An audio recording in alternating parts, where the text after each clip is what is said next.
चलो आगे देखो।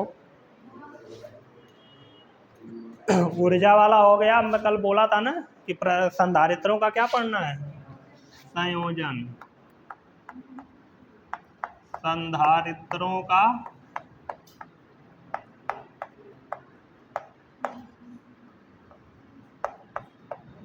संयोजन।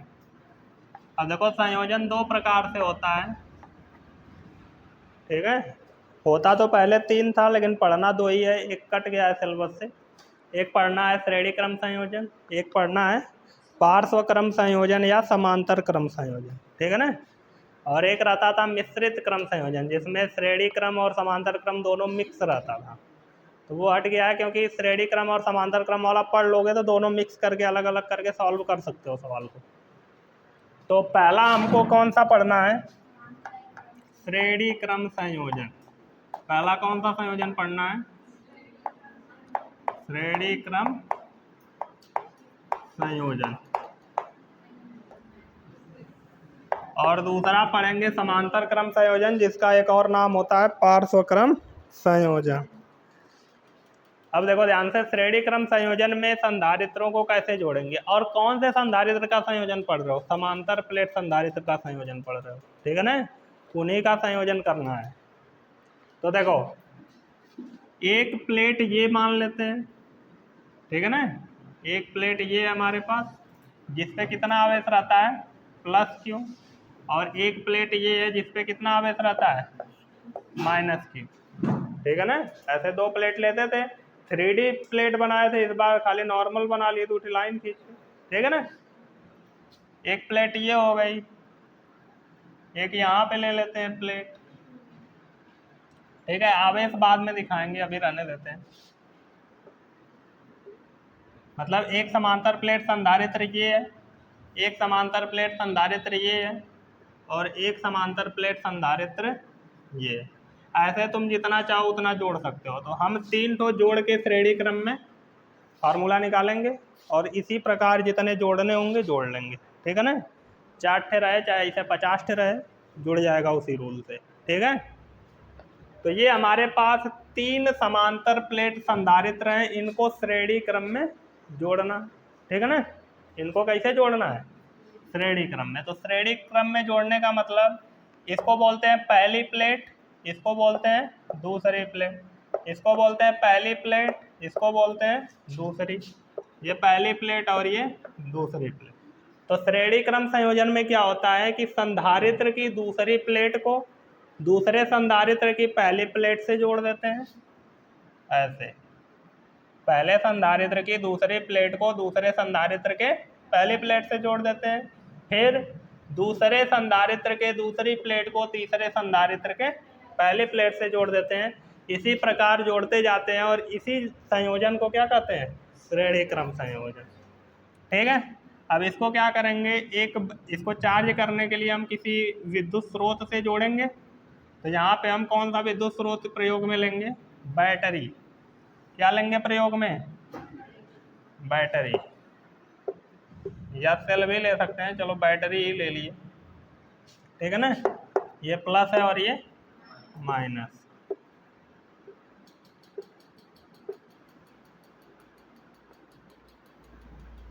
ऐसे इसको जोड़ दिए, ठीक है ना। तो बैटरी में जानते ही हो, बैटरी लगाने के बाद जो उसमें इलेक्ट्रॉन होंगे वो चलने लगेंगे कि नहीं। तो ये बैटरी क्या करती है, मैं पीछे बताया था कि एक प्लेट पर से इलेक्ट्रॉन को निकाल के दूसरे प्लेट पे भेज देती है। जिस पे से निकलता है उस पर धनात्मक आवेश आ जाता है, और जिस पे जाता है उस पर ऋणात्मक आवेश आ जाता है, यही ना होता है। बैटरी वास्तव में आवेश नहीं देती है कि प्लेटों को आवेश दे दी, प्लेट संधारित्र चार्ज हो गया। इस समांतर प्लेट संधारित्र में प्रक्रिया कैसी रहती है, बैटरी से जोड़ते ही एक प्लेट से आवेश को निकाल के चलाने लगती है और दूसरे प्लेट पे भेजने लगती है, और जब तक जितने उसमें से निकल सकते हैं निकाल नहीं देती, तब तक ये काम चलता रहता है और संधारित्र चार्ज होता रहता है, ठीक है ना। अपने से उसको नहीं देती है आवेश। अब देखो तुम लोग 10 में पढ़े होगे कि जो बैटरी होती है, बैटरी के धनात्मक सिरे से धारा निकलती है और ऋणात्मक सिरे की ओर जाती है, ऋण टर्मिनल की ओर, ठीक है ना। आवेश के साथ उल्टा होता है। सबको पता है कि आवेश जिस दिशा में बहता है उसके विपरीत दिशा में धारा बहती है, बहती है कि नहीं। तो अगर प्लस से धारा निकल रही है तो आवेश किधर जाएगा, माइनस से। तो मान लेते हैं यहाँ से कितना आवेश निकला, क्यू आवेश। कितना आवेश निकला, तो ये क्यू आवेश नाचते नाचते यहाँ पहुँचेगा। इसके बाद इस संधारित्र में कितना आवेश आएगा, क्यू आएगा कि नहीं। इस संधारित्र पे कितना आवेश आएगा टोटल, क्यू। क्यू मतलब एक पे प्लस क्यू और एक पे माइनस क्यू, है ना। एक पे प्लस क्यू और एक पे माइनस क्यू। उसी तरह इस पे भी आवेश आएगा क्यू, क्योंकि आवेश इसमें आएगा, फिर उसमें से इसमें आएगा, फिर उसमें से इसमें, मतलब वही आवेश नाचता रहेगा इधर से उधर। तार एक ही है ना। अगर 3-4 तार रहता तो आवेश बट बट के जाता अलग अलग तार में, लेकिन तरवा एक का है। तो जितना आवेश इसमें आएगा उतना इसमें भी आएगा और उतना ही इसमें भी आएगा। तो तीनों में आवेश कितने हो गए, क्यू, ठीक है ना। अब क्यू यहाँ से फिर वापस भी आ जाएगा, ठीक है। अब देखो ध्यान से, अगर बैटरी V वोल्ट की है, बैटरी का विभवांतर कितना है, V। तो मैं दो पॉइंट बताया था, तुम लोगों को याद हो कि या नहीं भी याद होगा तब भी बता देते हैं कि अगर बिंदु बदलते हैं तो विभव बदलता है, बिंदु बदलते हैं तो क्या बदलता है, और अगर रास्ता बदलता है तो आवेश तथा धारा बदलती है। बताया था कि नहीं। तो अगर बिंदु बदलेगा तो विभवांतर बदलेगा और रास्ता बदलेगा तो आवेश तथा धारा बदलेगी। यहाँ तो आवेश है, धारा से मतलब नहीं रखना क्योंकि धारा अगले चैप्टर में मिलेगी। तो यहाँ देखो रास्ता क्या अलग अलग है, एक ही रास्ता है। यहाँ से चलना शुरू किया, रास्ते पर से घूम के वापस आ गया, और कोई रास्ता दिखा इसको। तो यहाँ रास्ता बदल रहा है, नहीं बदल रहा। लेकिन यहाँ पे देखोगे तो बिंदु बदल रहा है। ये वाला संधारित्र अगर हम इसको A मान लें और इसको B मान लें, तो A और B के बीच में ये संधारित्र है कि नहीं। और इसको अगर मैं C मान लूँ और इसको D मान लूँ, तो B और C के मध्य ये वाला है और C और D के मध्य ये वाला। मतलब तीनों संधारित्र अलग अलग बिंदुओं के मध्य हैं। तो जब बिंदु बदलता है तो क्या बदलता है, विभवांतर। तो यहाँ विभवांतर बदलेगा क्योंकि बिंदु बदल रहे हैं। तो अगर ये हमारा पहला संधारित्र है तो इस पे कितना विभव मान लेते हैं, V1। ये दूसरा संधारित्र है तो इस पे कितना विभवांतर बोलेंगे, विभव मैं गलती से बोल दे रहा हूँ, विभवांतर बोला करो। इस पे कितना आएगा विभवांतर, V2। और तीसरे पे कितना आएगा विभवांतर, V3, ठीक है। पहले संधारित्र की धारिता मान लेते हैं C1, दूसरे की C2 और तीसरे की C3। ऐसे चौथा रहता तो C4 और V4, ऐसा ही मानते। तो ऐसे चित्र बन गया, समझ में आया पूरी तरह चित्र। अब देखो आगे क्या करना है, चित्र के बारे में तनी से लिखना है। फिर संधारित्र का जो मेन फार्मूला है C बराबर Q/V, वही फार्मूला लगाना है, तनकी से जोड़ना घटाना है और फार्मूला बन के आ जाएगा, ठीक है ना। तो पहले जो जो किए हैं उसको लिखते हैं। क्या क्या किया गया है, 3 संधारित्र को श्रेणी क्रम में जोड़ा गया है, जिनकी धारिताएं C1, C2 और C3 हैं, जिनकी धारिताएं C1, C2 और C3 हैं। तीनों संधारित्र के सिरों के मध्य विभवांतर V1, V2, V3 है तथा प्रत्येक संधारित्र पर आवेश Q है ना, हुआ है। तो लिखते हैं, माना 3 संधारित्र श्रेणी क्रम में जोड़े गए हैं।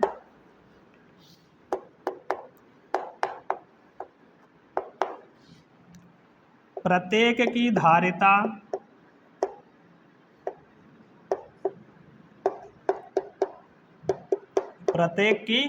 धारिता C1, C2 और C3 है तथा प्रत्येक के सिरों के मध्य विभवांतर V1, V2 और V3 है और प्रत्येक पर आवेश कितना है, क्यू है। प्रत्येक पर आवेश कितना है, कैपिटल क्यू है। ठीक है ना। ये तो हो गया इस चित्र के बारे में। कभी कभी कोई कोई क्या बोल देता है कि श्रेणी क्रम संयोजन किसे कहते हैं, तो तुम पूछना कौन का श्रेणी क्रम संयोजन, प्रतिरोध का कि संधारित्र का। अगर वो बोला संधारित्र का तो बोलोगे जब किसी संधारित्र की दूसरी प्लेट को किसी दूसरे संधारित्र के पहली प्लेट से तथा दूसरे संधारित्र की दूसरी प्लेट को तीसरे संधारित्र के पहले प्लेट से जोड़ते हैं और ये क्रम लगातार चलता रहता है, तो इस प्रकार के संयोजन को श्रेणी क्रम संयोजन कहते हैं। अगर लिखना चाहो तो लिख लेना उसी के नीचे अपने से। ठीक है ना। ये चीज समझ में आई। अब देखो हम लोग संधारित्र की धारिता का सूत्र लगाते हैं। C बराबर क्या होता है, Q बाई वी। C बराबर क्या होता है, Q बाई वी। देखो इधर लिखता हूं, हाँ प्रत्येक क लिखना भूल गया हूं ना बस। चलो इधर देखो, पहले संधारित्र के लिए, कौन से संधारित्र के लिए, पहले संधारित्र के लिए C बराबर होता है Q बाई वी, सबको पता है। लेकिन हम पहले संधारित्र की बात कर रहे हैं तो पहले संधारित्र की धारिता C1 माने हैं, तो C की जगह C1। आवेश तो Q है तो Q रहने देंगे। वो विभवांतर कितना है, V1, तो यहाँ क्या हो जाएगा, यहाँ से अगर V1 निकाला जाए तो V1 को यहाँ पे देते हैं, C1 को यहाँ, तो यहाँ से यहाँ नीचे लिखता हूँ V1 बराबर क्या आ जाएगा, Q बाई C1। ठीक है ना। इक्वेशन नंबर 1, समीकरण नंबर 1। अब लिखेंगे दूसरे संधारित्र के लिए। इसी प्रकार करके भी लिख सकते हो तीनों डायरेक्ट, मैं अच्छे से लिख देता हूँ। दूसरे संधारित्र के लिए V3 बराबर क्या हो जाएगा, अच्छा दूसरे के लिए V2 लिखेंगे ना, तो V2 बराबर आ जाएगा Q बाई C2, समीकरण नंबर 2। और तीसरे संधारित्र के लिए क्या हो जाएगा,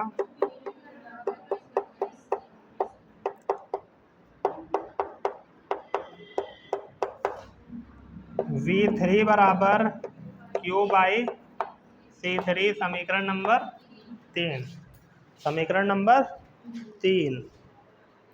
अब वह काम समीकरण 1 प्लस 2 प्लस 3, समीकरण 1 प्लस समीकरण 2 प्लस समीकरण 3, तो V1 plus V2 plus V3 बराबर Q by C1, Q by C2, Q by C3, Q by C1 plus Q by C2 plus Q by C3, तो V1 plus V2 plus V3 equal to Q common ले लेंगे, 1 by C1 plus 1 by C2 plus 1 by C3। ठीक है। Equation ना समीकरण, Hindi medium वाले, समीकरण number 4। ठीक है ना, समीकरण नंबर 4। अब हम क्या करेंगे, ये जो संधारित्र का संयोजन दिख रहा है 3 ठो है ना, अब हम ऐसा सोच लेंगे कि ये जो तीनों मिल के जवन काम करेगा वैसा कौन एक ठौरा अकेले है उतना काम कर देगा। ठीक है ना। जैसे संधारित्र का काम क्या है, आवेश को खाना, चार्ज होना, फिर एक के साथ बाहर निकाल देना, ये ना। तो उसी तरह एक ऐसा संधारित्र लेते हैं जितना ये तीनों मिल के खा रहे थे उतना वो अकेला खाएगा। ठीक है ना। ठीक है ना, जितना ये तीनों मिलके खा रहे थे उतना ये अकेला खाएगा। और यहाँ से एक चीज़ समझ में आई होगी तुम लोगों को कि C1 C2 C3 नीचे आ रहा है, तो इसका मतलब अकेला रहता तो ज़्यादा खाता, 3 ठौरा खा रहे हैं तो कम खा रहे हैं। ठीक है ना, बांटना पड़ जा रहा होगा, कम में आवेश हो रहा होगा। जैसे अगर 3 लोग हैं, तीनों लोग चच्चर रोटी खाते होंगे और 3 रोटी है तो एक रोटी खाएंगे ना बांट के, उसी तरह अगर तीनों अलग अलग खाएंगे तो ज़्यादा खा जाएंगे, लेकिन एक साथ खिलाया जा रहा है तो कम पड़ जा रहा है तो कम खाएंगे, क्योंकि बटे में आ गया ना। सीधे सीधे रहता तो मिल के ज़्यादा खाते हैं, लेकिन 1/C1 1/C2 1/C3 आ गया तो कम खाएंगे। ठीक है ना। तो अब इन तीनों को श्रेणी क्रम में जोड़ने के बाद जो भी धारिता आएगी, हम लोग मान लेते हैं कोई ऐसा संधारित्र है वो इनके जोड़ने के बाद जो धारिता आएगी उसके बराबर है। मतलब ये पूरा संयोजन मिल के जो काम कर रहा है, कोई ऐसा एक संधारित्र है वो अकेला उतना काम कर दे रहा है। समझ रहे हो बात ना? तो लिखेंगे अब एक ऐसे समांतर प्लेट संधारित्र की, ऐसे समांतर प्लेट संधारित्र को लेंगे जो इस संयोजन के क्या हो, तुल्य हो, जो इस संयोजन के तुल्य हो, अर्थात यदि, अर्थात मत लिखो,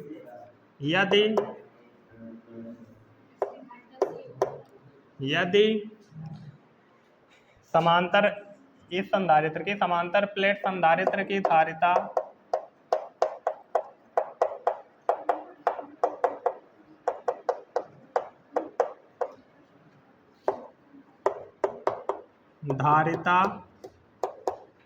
C हो, उसे V वोल्ट की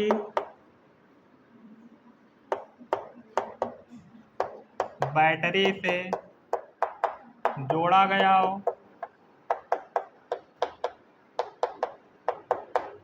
और उस पर आवेश कितना हो, आवेश Q हो, तब मैं लिखूंगा V बराबर Q बाई C। V बराबर Q बाई, यह फार्मूला होता है, V है, C है, Q है, तो यह ना आएगा। समीकरण नंबर अभी कुछ ना, क्योंकि ये जो V है इसको ध्यान से देखो, V ही 3 भागों में बटा है कि नहीं? तो मैं V बराबर तीनों को जोड़ के लिख लूँ, क्योंकि V ही 3 भागों में बटा है ना। तो चूंकि चिथरा अनुसार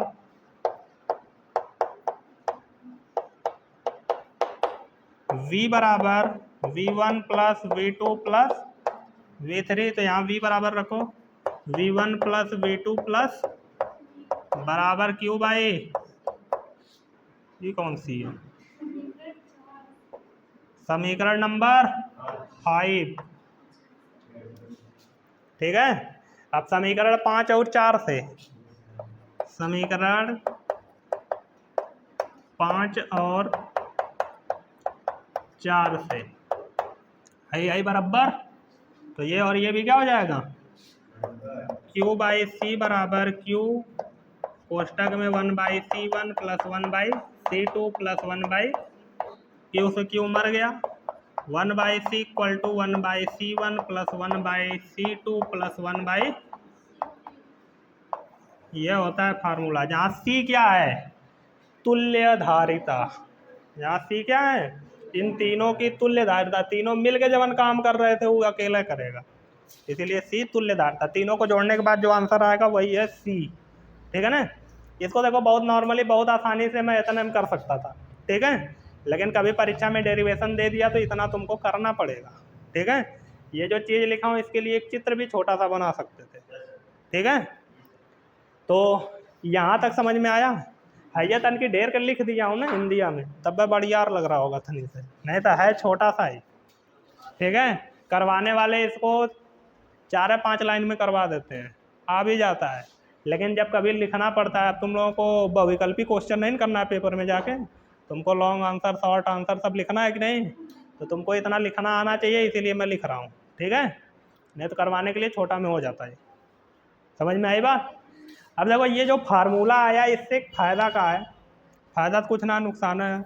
श्रेणी क्रम में जोड़ने के बाद धारिता घट जाएगी, क्योंकि देखो बटे में आ गया है, आया कि नहीं? एक मैं एग्जाम्पल लेके दिखाता हूँ तुम लोगों को।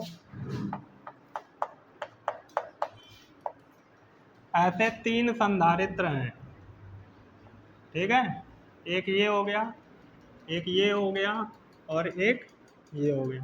इन तीनों को किस क्रम में जोड़ दिया गया? श्रेणी क्रम में। और इसको लाके एक बैटरा से जोड़ दिया गया।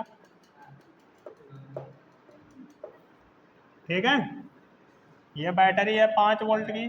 बैटरवा कौन जरूरत है ना, हमें कहाँ व्यू आया है, नहीं ना आया है, एक जरूरत है ना, वैसे जोड़ दिए तो दिखा देते हैं। ये मान लो 2 माइक्रो फैरड का है, धारिता का मात्रक फैरड होता है। तो फैरड वाला कभी भी संधारित्र नहीं देखने को मिलेगा तुमको। अगर 2 फैरड का संधारित्र ले लो, पंखवा उड़ा देगा, ठीक है ना, बहुत ज़्यादा धारा दे देगा। माइक्रो फैरड में इसीलिए लिया जाता है, ठीक है ना। इसको ले लेते हैं 4 माइक्रो फैरड और इसको ले लेते हैं 8 माइक्रो फैरड। तीनों संधारित्र की धारिताएं दे रखा है। अब बोल रहा है कि इन तीनों की तुल्य धारिता क्या होगी, इन तीनों की तुल्य धारिता क्या होगी, ठीक है ना। इन तीनों की क्या निकालना है? तुल्य धारिता। तो हाई कौन है जगह यहाँ? C1, हाई C2 और ये, और देख के लग गया होगा इसी के जैसा जोड़ा गया है, तो कौन संयोजन हुआ? श्रेणी क्रम संयोजन पहचानने का एक ही तरीका है, तार बटा नहीं होना चाहिए। एक ही तार में जितने रहेंगे, चाहे तरवा मोड़ ओढ़ दो इधर से, लेकिन रहेगा कौन क्रम? अगर ये संधारित्र मैं ऐसे जोड़ देता, एक यहाँ, फिर यहाँ से एक तार निकाल के एक यहाँ, फिर एक यहाँ से निकाल के एक यहाँ, तो क्या ये समांतर क्रम में हो जाता? हुआ तो एक का तरवा, बस घुमा दिया गया है ना इधर उधर। तो इसको भी कौन सा क्रम बोला जाएगा? ऐसा नहीं है कि ऐसे तरवा मुड़ गया तो बोल दोगे कि समांतर क्रम हो गया, ऐसा कुछ नहीं है, ठीक है। ये सब बहुत लोग कंफ्यूज होते हैं, तन की तार कहीं घुमा तो मान लेंगे समांतर क्रम है, भले तरवा एक कर है। चलो C1 C2 C3 पता है, एक ही तार में श्रेणी क्रम में श्रेणी क्रम संयोजन का सूत्र होता है 1/C = 1/C1 + 1/C2 + 1/C1 + 1/C2 + 1/C बराबर 1/2 + 1/4 + 1/8, है ना। C1 C2 C3 का मान रख दिए। 1/C बराबर एलसीएम कितना आएगा? 2 चौक के 8, 4 1 जा 4, 4 2 जा 8, 2 1 जा 2, 8 1 में 8, 1 1 में 1, 1/C = 4 2 6 1 बटे, यही आंसर नहीं है, उल्टा करो, C बराबर चाहिए ना, 1/C बराबर थोड़ी चाहिए। यहाँ से C बराबर निकालोगे 8 बटे, काट डालो तो C बराबर आ जाएगा 1 कितना बचेगा? 1। चलो इतना रहने दो, कौन बहुत ढेर का आ गया। इससे क्या निष्कर्ष निकला? देखो, 3 संधारित्रों को जोड़ा गया था, तीनों बहुत निक संधारित्र थे, अच्छी अच्छी धारिता रखते थे, 2 माइक्रो फैरड, 4 माइक्रो फैरड और 8 माइक्रो फैरड। लेकिन जब तीनों के श्रेणी क्रम में जोड़ दिया गया, तब जो तुल्य धारिता आई वो सबसे कम धारिता वाले से भी कम आई है कि नहीं? तो बताओ, अगर श्रेणी क्रम संयोजन किया जाता है तो वो एक अच्छा संधारित्र बना के देगा? नहीं ना, क्योंकि धारिता क्या हो जा रही है? घट जा रही है। तो यहाँ से एक निष्कर्ष निकला, एक क्या निकला? निष्कर्ष। भाई 4 नहीं लिखा है, पेटफरवा स है। यहाँ से निष्कर्ष क्या निकला कि यदि 2 या 2 से अधिक, 2 या 2 से अधिक संधारित्रों को श्रेणी क्रम में जोड़ा जाता है,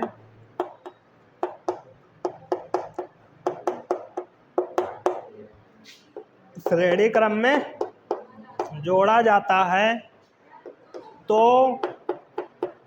उसकी तुल्य धारिता, उसकी तुल्य धारिता सबसे कम संधारित्र की धारिता से भी कम होगी, सबसे कम संधारित्र की धारिता से भी क्या होगी? कम होगी, ठीक है। बड़ा निक निष्कर्ष निकला है, क्या दिक्कत निष्कर्ष में आया समझ में ना? अब एक क्वेश्चन और देता हूँ, मैं लगाऊंगा फिर तुम लोगों को दूंगा लगाने के लिए। ये पहला था, ये दूसरा क्वेश्चन।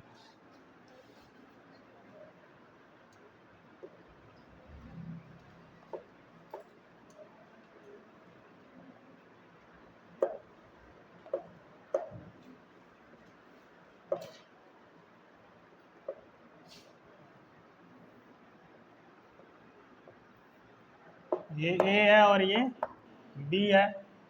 ये 4 माइक्रोफैरड है, ये 5 माइक्रोफैरड है और ये 7 माइक्रोफैरड है। ठीक है, इसको 3 कर देते हैं, कुल विषम संख्या ले लेते हैं। ठीक है, तो क्वेश्चन बोल रहा है कि ए और बी के मध्य तुल्य धारिता सी तुल्य निकालना है। क्या निकालना है? मतलब ए बी के मध्य तुल्य धारिता कितनी है। ठीक है ना, तो कैसे निकालेंगे? तरवा बस मुड़ गया है, क्रम थोड़ी चेंज हो गया है। अगर इसको इसको इसको देखा जाए तो एक का तरवा में हो ना, तो क्या बोलोगे? C1 इसको मान लो 3 माइक्रोफैरड C1 है, C2 है, C3 है, तो तीनों किस क्रम में हुए?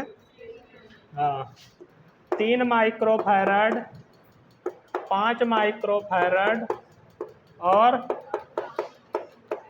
7 माइक्रोफैरड